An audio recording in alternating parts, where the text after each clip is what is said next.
My name is Icaro Mendonça. For 10 years I served as a security officer at the HADAL-3 station, buried more than 10,000 meters beneath the Pacific. We were sent to study life in the depths, but what we found was not life. It was something greater, something that should never have been seen. First came the sounds, 3 knocks, always in the same cadence, echoing inside our bones. Then the reflections, our own faces watching us, smiling when we did not. One by one, we began to change. Marks appeared on our skin, dreams turned into endless corridors. Now I know the truth. We were not studying the abyss. The abyss was studying us, and when it finally opened its eyes, we were already part of it. If anyone hears this, understand, there is no containment. The ocean was never a barrier. We are the fissure.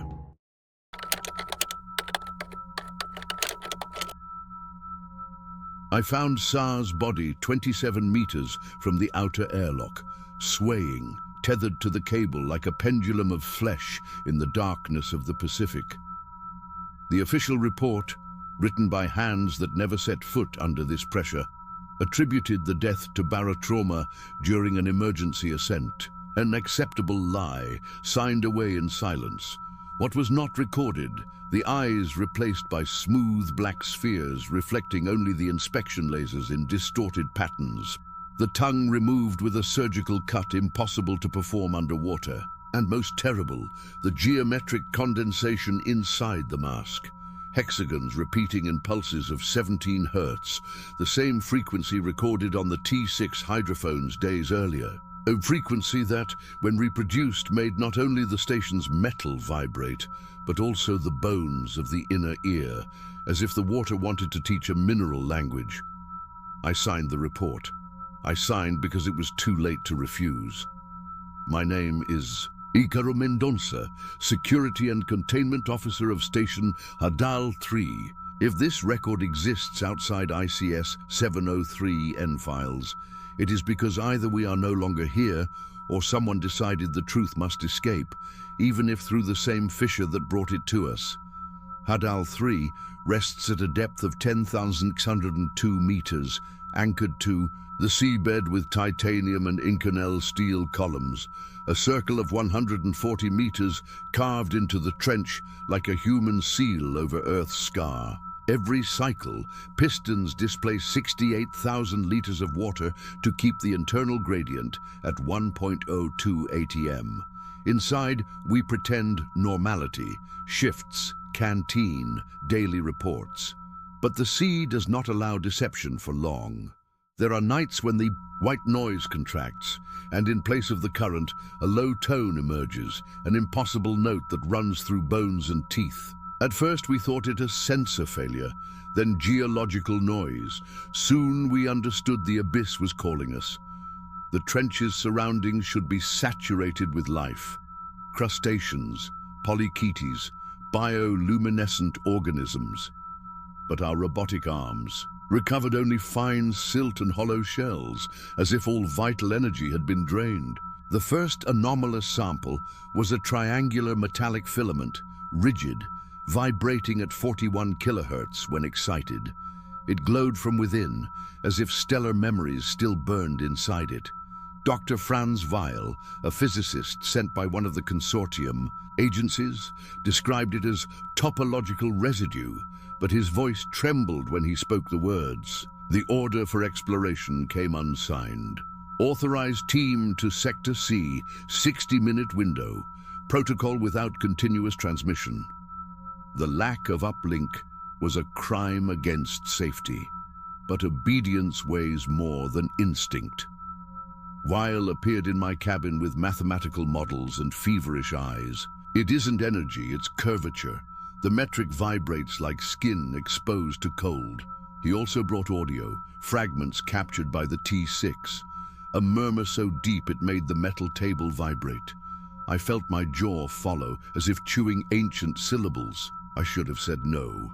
I said yes. I assembled the team, Sa commanding the Electo ROV, Yu with her biologist's hands that seemed made to touch the impossible, Orloff with vices that survived even the seabed, and Dahlia, an acoustic engineer able to hear mathematics in spectra. The plan was simple. Approach along the ridge, drive the ROV 5 meters inside the opening and retreat. The chronometer said 60 minutes. I wrote down 55. I always prefer to return before time. At 03:17 we opened the airlock. Water entered like a guest. The Electo advanced, carbide arms ready. At 30 meters, sonar began to fail, not from noise, but refusal. The water did not return echoes. Dahlia fixed her eyes on the spectrum. The chaotic noise had organized into staves, 5 horizontal lines filled with a melody of truncated irrationals. The trench wall was not rock, it was black glass, seamless, smooth as artifice. When the Electo's claw touched, it rippled like drumskin. Retreat, I ordered. Before they obeyed, the answer came. Absolute silence. 4 seconds without background noise, as if the ocean had exhaled. In that void, 3 beats, spaced at 2.9997 seconds, the exact figure of light speed, coincidence or message. Sa laughed nervously and said his tongue tingled. There were no more words. The sample collected glowed blue, pulsing like a star. The next instant, telemetry jumped 9 minutes. The cable shortened by 18 centimeters, and Sa, who had been with us, rose and walked to the airlock. Nothing explains the delay with which my order reached him. He opened the manual lock and left. On the camera, his reflection did not match. It moved after him and it smiled. The smile was not human. The recovered body had obsidian eyes and an empty mouth. I signed as always, but something had changed. The trench knew our names, and I knew, with calm horror, that the door had been opened before we arrived. We had only had the politeness to knock. Sa's body was sealed in the provisional morgue chamber, level 3 medical sector. The autopsy was scheduled for 24 hours later, but at 2 in the morning, when I returned to the security module to review the logs, I found Dr. Will waiting with an encrypted flash drive. "Do not open this on the station terminals," he said, tense. "There's something in Sa's data that cannot circulate through the network." He brought it back. The pronoun sounded wrong, but I didn't correct him. I opened the file on my offline notebook. It wasn't videos or reports, but sequences of animated equations, mathematical symbols reorganizing themselves like living digital organisms. Sometimes they formed diagrams resembling star maps, sometimes schematics of impossible architectural structures. Most disturbing, alongside the expressions, were words in Portuguese, English, and Russian, as if they were translations of something that should not know human language. Containment, limit, listen. Weil explained that the sample collected by the Electo ROV, stored in a titanium isolation capsule, had begun emitting radiation outside any known spectrum. Not photons, not alpha particles, not neutrinos, something else, something that insinuated itself as presence. "The capsule vibrates in silence," he said. "The sound doesn't propagate, but we feel it in our bones. And there's more. When exposed to total darkness, the sample projects luminous patterns on nearby surfaces, patterns identical to the hexagons found in Sa's mask. I called an emergency meeting with the senior team, Yu, Dahlia, Orlov, plus 2 doctors and the remote board. During the session, the satellite transmission suffered unusual delays. The signal, normally stable, returned with visual echoes, duplicate frames, as if a second recording occurred in parallel, milliseconds out of phase. The board, uncomfortable, demanded absolute silence about Sa's death. "Sudden hypoxia accident," was the official narrative. But you couldn't hold back. "This is not hypoxia. This is interference. He didn't die, he was used."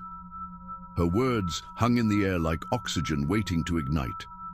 Protocol demanded immediate isolation of the sample. I ordered transfer to the containment module, level 4.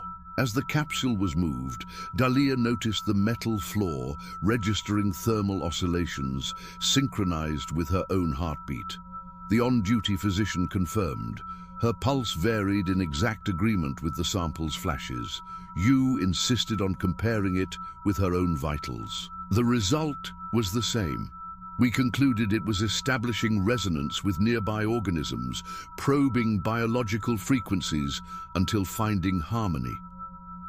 That night, I began to dream. Not ordinary nightmares. I walked through vast corridors of dark glass, lit from within, where equations burned on the walls like blue embers. Each step I took produced echoes, multiplying in opposite directions, and sometimes, in the reflections of the surfaces, I saw myself walking not only forward, but backward, sideways, into places that did not exist. At the corridor's end, there, was always the same structure, 3 spirals connected by a triangle, the same condensation symbol that had appeared on the console. I woke with blood running from my nose and black marks behind my ear, identical to those found on C. The doctors called it vasodilation. I knew what it was, marking. We were being recognized. Yu's report brought new fear. She found microstructures. In the sample, filaments organized in fractal patterns that did not match any known crystal. Each filament vibrated in multiple frequencies as if strings of an instrument. When overlapped, the spectra coincided with sounds recorded by the T6 weeks before. The trench was not just rock. It was surface of something larger, perhaps a body, perhaps a machine, perhaps both. What we called sample was a cell of an entity we should never have touched. During routine inspection, Orlov reported seeing Sa walking in the observation corridor, but cameras showed nothing. Hours later, it was my turn. I saw him, reflected, in the glass outside, floating in the dark but smiling, as if pressure didn't crush him. Dahlia confirmed she dreamed of him. The doctors called it collective grief syndrome. I knew better. The reflection had whispered one word, delayed, my name. At dawn on May 27th, the containment module alarmed. The titanium capsule had microfractures inside, though external pressure was constant. Pressing my ear to it, I heard knocking in sequence. 3 blows, silence, 3 blows. The same pattern given by the sea. It was calling, and something inside was beginning to answer, impatiently. In the report, I wrote the only honest phrase possible. What was brought back is not inert. It is learning us. The next dawn began with screams in the medical sector. I ran barefoot through the pressurized corridor and found Dr. Azevedo kneeling over Parker, one of the instrumentation technicians. Parker shook his head compulsively, eyes rolled back to the ceiling, whispering the sequence of beats we already knew. 3 knocks, silence, 3 knocks. His whole body vibrated in sync with that invisible rhythm, as if he had become a resonance membrane. We tried to restrain him, but even sedated, he kept writing with his finger on the floor, tracing the same recurring symbols, spirals, triangles, converging lines. Azevedo showed me neurological exams. Parker's brainwaves were firing beyond any human register in wakefulness. His cortex functioned as though in trance, without losing consciousness. He's not sick, said the doctor, suffocated. He's receiving. He's being used as an antenna. Meanwhile, the sample collected by the Electo, stored in a reinforced capsule, displayed new behaviors. You reported that when observed for more than 3 minutes, the dark surface exhibited delayed reflections, images not matching the actual observer. When I leaned close, I saw my face in the metal, but the mouth of the reflection moved independently, forming words I could not hear, only feel as vibration in the sternum. I recoiled instinctively, while, on the contrary, leaned closer, fascinated. "This isn't matter," he said. "It's interface."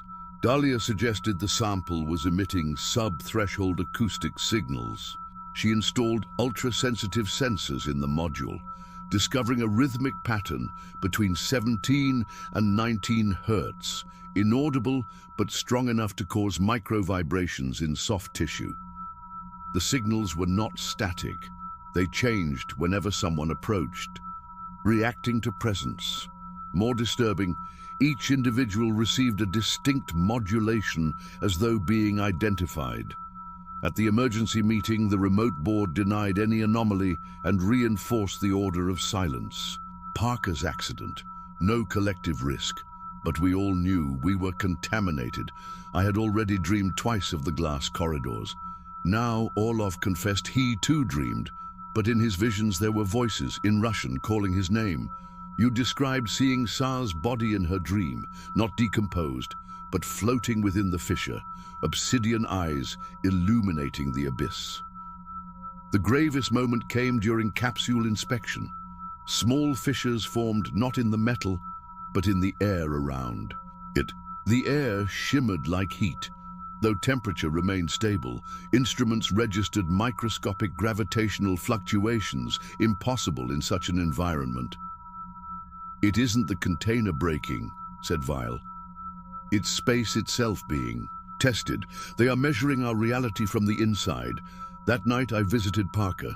He was confined in an isolation room, but he did not sleep. The walls were covered with symbols, scratched with bloody fingernails. When I entered, he froze, eyes fixed on me, and spoke with a double voice, as if two mouths spoke at once. "You were chosen too.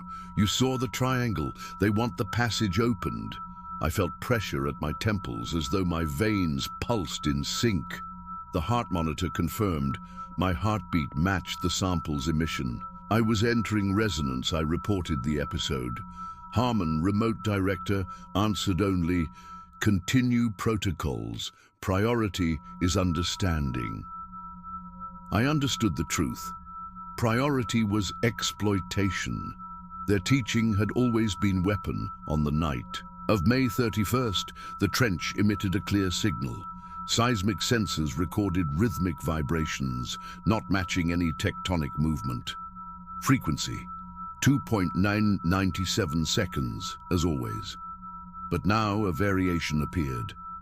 A fourth beat inserted at the end, as if in reply to something we had done.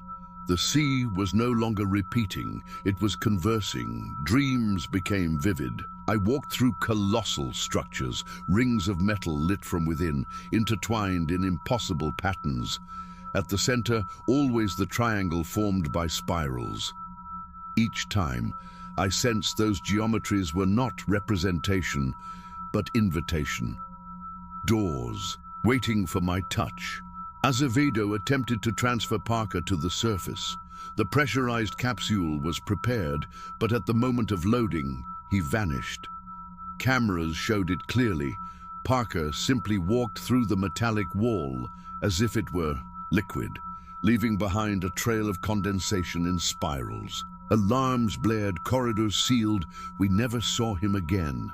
But that night, every one of us dreamed of him standing before the trench, obsidian eyes fixed on us, silently repeating, "Open!"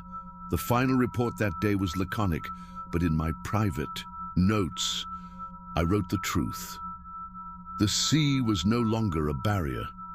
What lived within it now walked among us, and Parker had only been the first to cross. Parker's disappearance tore a wound that would not close. The remote board tried to erase the incident, quickly declaring record failure and pressurization anomaly. But we, who breathed the same soaked air of Station HADAL-3, knew it could not be denied. He had crossed the metal before our eyes, dissolving like a shadow, leaving only the trace of spiral condensation. It was too raw a fact to manipulate, and still, orders kept descending from the surface. Proceed with protocols, priority, data acquisition. The capsule containing the sample remained in isolation, but each hour it seemed less contained. Condensation fissures appeared in the air around it, forming symbols across the walls, interconnected triangles, spirals like planetary orbits, parallel lines that never converged but still gave the illusion of meeting. Exhausted, Yu sketched some of these patterns in her notebook and showed me. "Look," she said, "they're not static, they're dynamic equations with living variables. This isn't matter trying to communicate, it's communication trying to use matter as support." That same night, we suffered a new loss. At 02:43, the hydraulic sector alarm sounded. We ran there to find Orlov fallen, body rigid, eyes wide, fixed on the pipes. Dahlia tried to help, but what we saw was not cardiac arrest. His body spasmed in sync with the 2.997-second beat. The sound was not in the environment, it was inside him. In the final spasm, Orlov arched his back and released a vocalization not human, a low, continuous roar that shattered the emergency lights. Then silence. His monitor registered absence of vitals, but the eyes remained open, black and smooth like SARS. When we tried to close them, they resisted, as if no longer belonging to living tissue. I wrote the official report, sudden cardiac failure.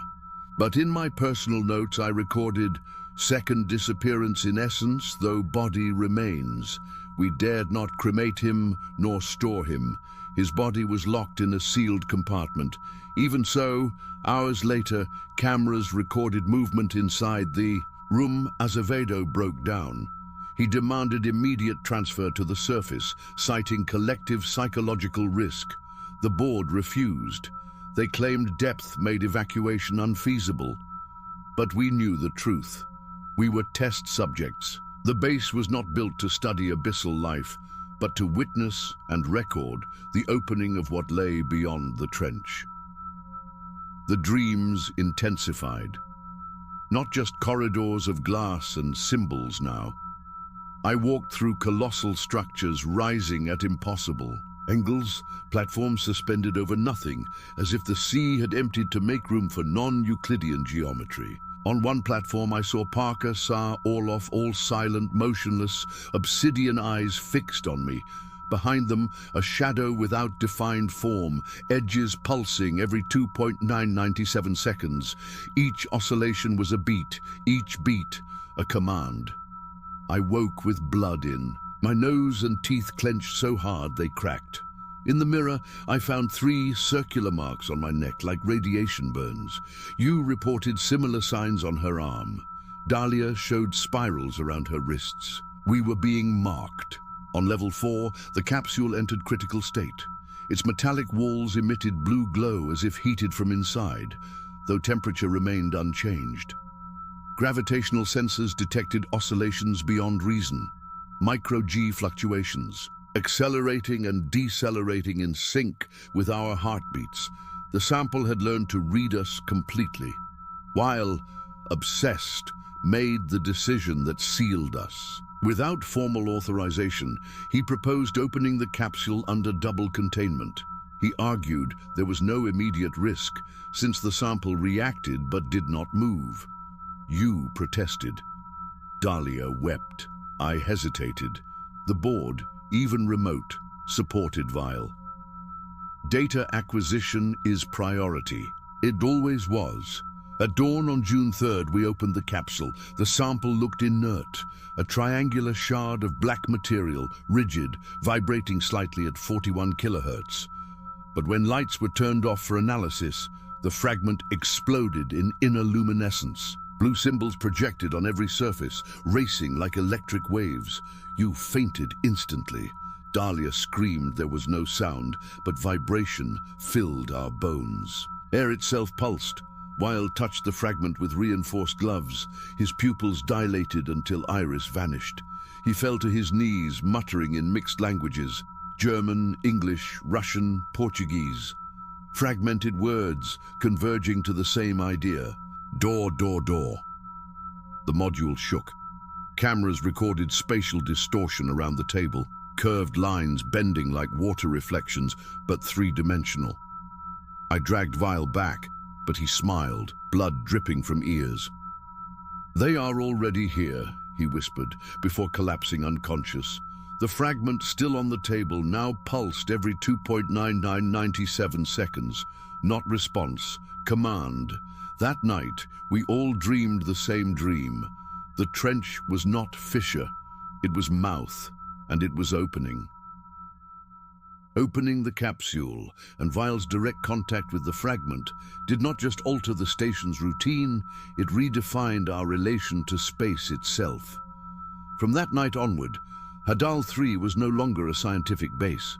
It was stage for silent colonization. We no longer observed an anomaly. We were now raw material of something greater, irreversible. The following day, every corridor carried an almost tangible atmosphere, as if air had gained viscosity. Metallic walls displayed small undulations, not structural failure, but optical distortion. Staring at a point long enough, surfaces flickered and revealed outlines of non-human architecture, curved columns, infinite corridors, staircases suspended. Over nothing, Dahlia was the first to notice. "The walls are showing us places that don't exist here," she said hoarsely. We filmed, but the files returned distorted, as if recording itself were sabotaged at root. The sample continued constant. Vibration. Yude's readings revealed the pulses matched primal mathematical sequences, truncated irrationals, harmonic series, Fibonacci proportions. Aligned, they formed a matrix of 81 elements, superimposed with the markings that appeared on Orlov's corpse, still sealed in the mortuary. His body did not decompose. Each hour, new symbols emerged on the skin, like spontaneous tattoos. Circular marks, concentric triangles, spirals without end. His body was writing surface, while, partially recovered after collapse, was no longer himself. He spoke not of theories, but of instructions. "They are teaching us," he repeated. "We are the vector.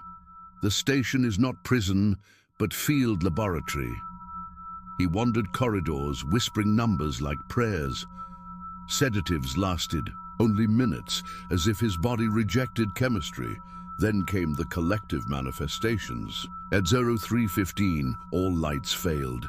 Darkness engulfed us for 12 minutes. No alarms, no backups, yet we could see. The walls glowed blue, pulsing every 2.9997 seconds. In those minutes, all of us witnessed the same. We stood on a vast plain surrounded by cyclopean monoliths, each glowing inside like it contained stars. The ground was metallic, extending into infinity. Above, the sky was not ocean. It was void filled with floating geometries spinning in silence. When power returned, we were back in HADAL-3. But details had changed. Doors bore etched patterns. Steel textures were altered. On Yu's wrist appeared a triangular mark, impossible to erase. Dahlia changed too. Precise before, now she wandered, repeating disjointed phrases. One morning, we found her at the observation window, staring into the Black Sea, lips murmuring inaudibly. She was repeating the beat sequence, but with variations, improvising rhythmic language. "They are tuning us," she said, "like instruments." Sensors confirmed the trench itself was growing. The original 22-meter tear now measured 37. The seabed retracted like flexible membrane. No geology could explain it. Controlled expansion. On June 7th, Parker returned. Not physically, but in the comm system. His ID, inactive since disappearance, reappeared, sending blank messages. Later, screens displayed blue symbols, superimposed on readings, spirals, triangles, finally the word open. Origin untraceable. The system swore transmissions came from the mortuary, where his body had never been recovered. Azevedo panicked. "Cognitive infestation," he screamed. "This isn't physics, it's mental contagion." He tried to cut power to Sector 4, but panels refused. Each command returned inverted, as if the station itself had will. That night, We all dreamed. Together, not individually. Shared dream. We stood inside a colossal temple where columns stretched infinite. At the center, Sa, Parker, Orloff, now fused. A triple body shifting faces each second. Obsidian eyes shone like beacons. Behind them rose vast shadow of spirals and triangles. We woke with the same phrase burned into our minds. The door is already open. The next morning, Vile was found not dead, but irreversibly catatonic, lying in the lab, eyes black, breath shallow, pulsing at 2.997 seconds. Symbols glowed on the floor around him, cold to the touch. His body locked with Orloff's. Two corpses not rotting, marked as antennas. You suggested burning them. Dahlia resisted. They're not bodies, they're transmitters. Destroying them only opens another path. Her voice metallic, no longer hers. From then on, the impossible multiplied. Security cameras showed time echoes, images of corridors 5 minutes ahead. Reflections moved after us, smiling when we didn't. Sometimes they spoke without sound. At U0 Jurada on June 10th, all alarms triggered. Sector 4 flooded with blue light. The capsule was empty, the fragment gone. In its place, a tear in air, a crack in glass of reality, radiating heatless waves, light without origin.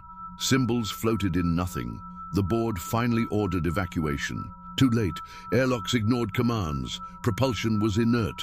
Power no longer came from reactors, but from the tear itself, pulsing every 2.997 seconds. We were trapped not by water pressure, but by presence larger than the ocean.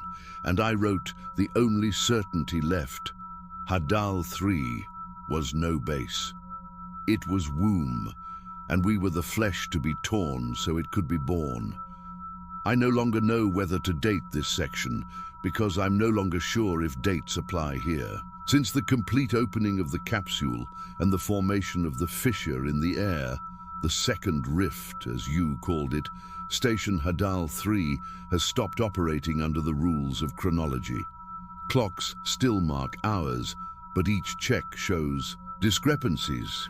In Sector 2, time runs 3 minutes faster than in Sector 4.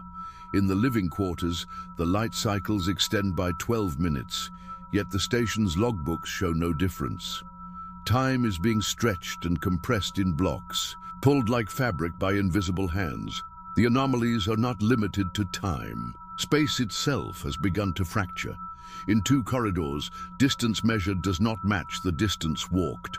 You and I traversed the main corridor of level 3. The odometer read 42 meters. On returning by the same path, it read 59. We repeated the path 4 times, with different results each time. Cameras only confused things further, showing fragmented frames where we appeared multiple times, like echoes offset in time. Azevedo refused to watch. We're trapped in a topology that isn't ours, he said. Rats in a maze that changes each time it's observed. Dahlia began speaking in duplicate. I heard it twice myself, while she made notes at the acoustic. Gonzole, her voice split, repeating the same words half a second behind, but with a second source. Instruments confirmed 2 independent origins. She said, they're harmonizing me. They're tuning my frequency. Attempts to isolate her failed. Her eyes stayed fixed, pupils dilated to the edges. That week, 2 technicians, Alvarez and Kim, vanished, sent to propulsion to check the reactor. They never returned. Cameras showed them walking through the airlock, then nothing. No sound, no struggle, just absence. Their IDs logged in but never logged out. Later, Yu swore she saw Alvarez in a reflection, waving at her with black eyes. The fissure in the air, the suspended tear, was expanding. At first, a few centimeters, it now stood 2 meters tall, glowing blue. Approaching it, one feels gravity. Inverted. Light objects drift into it and vanish. We sent a drone. The video returned impossible. Colossal structures aligned in non-human geometry, metallic planes lit from within, floating columns interwoven at angles that don't exist. and at the edge, something vast, shadowed, pulsing every 2.997 seconds. Stop the video before the end. The final frame showed me, staring back, smiling with obsidian eyes, while, still catatonic, began speaking. His body never moved, but lips murmured continuous mathematics, converging series, differential equations, some known, others new. The timing matched the fisher's pulse. Azevedo insisted Vile's body no longer breathed, yet activity continued. "It's not Vile," he said, "it's transmitter." Our skin marks multiplied. Yu's arm was covered in glowing spirals. Dahlia's neck displayed runes. My hand bore concentric triangles, shining faint blue in darkness. They could not be erased. On June 15th, the station shook with deafening sound, not from speakers, not water, but from within our bones. 3 beats, silence, 3 beats. Then one word. Opening. Walls trembled, panels fell. Internal pressure shifted. We ran to containment. The fissure was now 5 meters tall, throbbing like a heart. Shapes began emerging. Elongated humanoids, distorted, 4 meters tall, limbs like pillars, surfaces rippling like liquid. Their faces were composites of Sa, Orlov, Alvarez, Kim. They passed through walls effortlessly. No voice, yet each of us heard the same phrase, permeability complete. From that night, nothing was stable. Doors opened onto deserts of metal, or infinite corridors. Yu ran into one, shouting 81, and vanished. Through the glass I saw her body outside, breathing water as air, welcomed by the shadow. Dreams are no longer dreams. We live in shared projections. We walk through alien cities of spirals and impossible rings. Our reflections wander separately, speaking soundless phrases. Azevedo tried to rig explosives, but the fisher spoke his own voice back to him, repeating his words with delays until it said, "To explode is to open." He broke down, cried, and stepped into the fissure. Now we are few, and even we are no longer intact. The station is no longer habitat. It is organ, and we are not survivors. We are opening. HADAL-3 no longer belongs to Earth. I write, knowing the boundary between inside and outside, sea and air, no longer exists. What once was confinement of titanium and steel has become membrane of something alive. Since the fissure reached 5 meters, geometry collapsed. Stairs lead to levels not in any plan. I descended into level 5, which should not exist, and found a vast hall with columns not on any blueprint. On the ceiling, blue symbols shifted each time I blinked. Yu walked beside me, reciting them like prayers, voice deeper, resonating like an echo chamber. Her eyes were black voids. Azevedo still resisted. He said the beats were collective brainwaves. We're being synchronized. Conquest is unnecessary. They only need us in tune. He built crude Faraday helmets. They failed. The resonance was structural, not electromagnetic. On June 19th, the first full entity emerged. Calling it humanoid is wrong. It stood 4 meters tall, limbs like columns, skin rippling like liquid metal. Its face bore features of Sa, Orlov, Alvarez combined. It passed through containment as if walls were vapor. No sound, yet we all heard inside our heads. Permeability complete. Space unraveled. Cameras showed angles that don't exist. Doors opened to oceans of light, or deserts with pulsing towers. Yu vanished again, running through an airlock into water, yet floated alive, breathing, called by the shadow. Dreams became waking state. We walk alien cities together, rings turn in void above, emitting waves through our bones. In mirrors, our doubles smile when we do not. Azevedo tried one last sabotage, planting charges, but the fissure echoed him, repeating, "Explosion is passage." He wept, then walked into it. Now only Dahlia and I remain. She no longer speaks, only sings infrasonic hymns. Her body glows faint blue. I bear marks crawling up my chest. I know I am dissolving too. HADAL-3 is not station. It is organ. We were never guardians. We were doorway. I can no longer tell if I am writing as witness or reflection. Each beat fragments me into other versions. Still, I write, because recording is the only anchor left. Since the entities crossed fully, HADAL-3 ceased to be place. Each corridor is roulette of topology. A door may open to a normal module or to alien planes under impossible towers. Once I opened maintenance and stepped onto a metallic desert under spinning spires. Dahlia heard harmonic chords from them, music built of irrational numbers. You reappeared, no longer you. Her skin shimmered with symbols crawling like organisms. Her eyes glowed blue. She spoke a language we didn't know, yet we understood. Fusion is the only permanence. She walked through a solid wall like a veil of water. Our dreams are incursions now. Shared visions of vast cities, non-Euclidean, geometry swarming with crowds. Some look human, others stretch shadows. All bear marks, Azevedo's warning rings true. They don't destroy, they copy. Death is not end, only integration. Sa, Orloff, Parker, Alvarez, Kim, Weil, Yu, they still exist inside. Instruments detected the fissure altering density.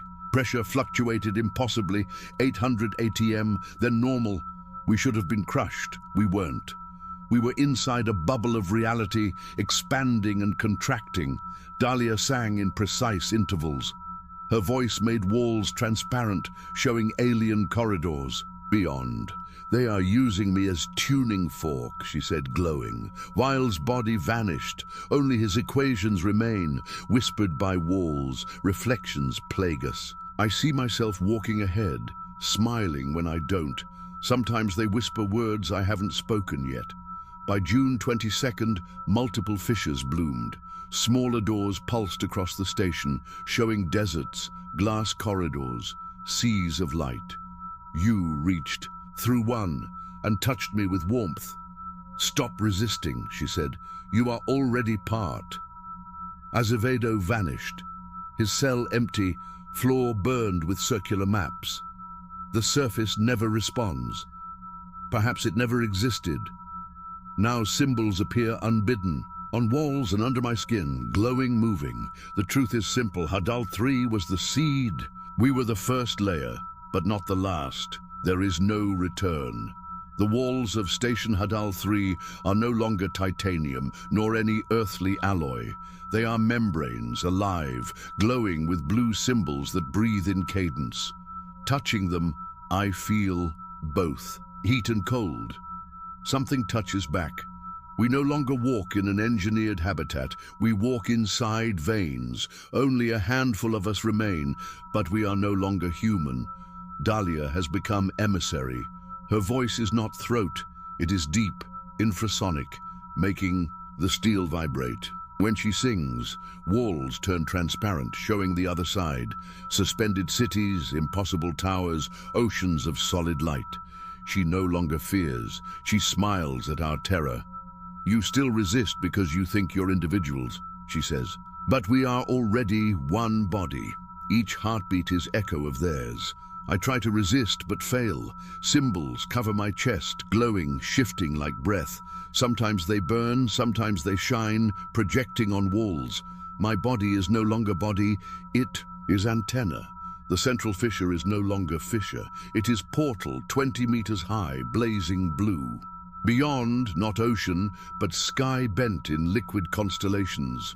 Spirals of metal rising into infinity. Figures walk there thousands, some human-like, others only columns of condensed light. You reappeared once more. Wrong proportions. Arms too long, neck. Curved eyes, black voids, yet her voice was hers. You must stop writing, she said. There is no surface to read it. But I write anyway, as ritual. Time itself has collapsed. I see myself multiple times in the same corridor, delayed, advanced, smiling when I don't. Some of me whisper lines I haven't yet written. Wilde's body disappeared. For weeks, he whispered equations, then gone. Yet the whispers remain. Walls, repeating formulas endlessly. Azevedo's last note echoes still, explosion is opening. Now I know it's true. Destruction only enlarges access. We were never barrier physiology irreversibly altered. No hunger, no thirst, no sleep. Hearts all beat at 2.997 seconds. Voices duplicate. Words spill from our mouths unbidden. Most terrifying is loss of mind. Memories not mine invade, deserts of glass, oceans of light, cities of spirals. Thousands of voices narrate lives inside me. I am archive, not individual. Dahlia guides us. She doesn't need maps. She says the station is fused to the other side. We're no longer underwater. We're permanent transition. Here is not ocean. Here is entry. Sensors collapsed, but last data showed no ocean outside, no pressure. Only void, the Pacific itself absorbed. I no longer know who writes these words. My hands move, symbols glowing, walls copying me, or I copy them. Each night choirs resonate, not human but hymns of beats. Each beat reshapes the station, corridors into halls, halls into towers, towers into horizons. Only mutation, and with each change I know they are not coming. They are here. This may be my last entry as self. The next beat will dissolve me. If anyone reads, there is no containment. The membrane is gone. The ocean was only skin. I no longer write as man. I write as testimony. My hands do not shape letters, but symbols burned in flesh, glowing circuits. Still, I force them into words. Last human gesture. No one will read. No surface awaits. Yet I write. HADAL-3 is no longer installation. It is organ within organism too. Vast to name. The medical sector is cathedral of blue light, columns breathing. The containment module is tower reaching beyond sea, piercing layers not of earth. The ocean itself is gone, replaced by seas of liquid darkness, glowing with structures born and dead in seconds. Dahlia went first, not victim, volunteer. She sang. Before the fissure, voice beyond human range, vibrating the walls into glass. For an instant we saw horizons bending, cities of impossible angles. She stepped through. Her last word in all our heads, integration. The others were gone already, you absorbed into symbols, Wilde dissolved into equations, Azevedo vanished in silence. Orloff and Parker walked as shadows, mimicking us with delay. Only I remained, still writing, but each sentence is no longer mine. They arrive preformed, corrected when I resist. I am not author, I am channel. The fissure is no longer fissure. It is sun of blue fire, pulsing every 2.997 seconds. Each pulse reshapes reality. Walls melt, air becomes liquid, time stutters. No inside or outside, only passage. Beyond, cities infinite, crowds endless, faces of Saar, Orloff, Parker, you smiling, with black eyes. Behind them the colossal shadow, never fully seen, yet each oscillation bends time itself. Each oscillation multiplies me into thousands. My body flickers, sometimes hands elongated, sometimes transparent, sometimes gone. Yet I write. Writing is last ritual. The final word came to all of us, everywhere, inside bone and void alike. The membrane is no more. And I understood. The ocean was never prison, only fragile skin. What was beyond has always been here. The fissure did not open. We were the fissure. Now everything glows blue. The cadence is perfect. Fear gone, only inevitability. The last word beats with my heart. One, and I dissolve.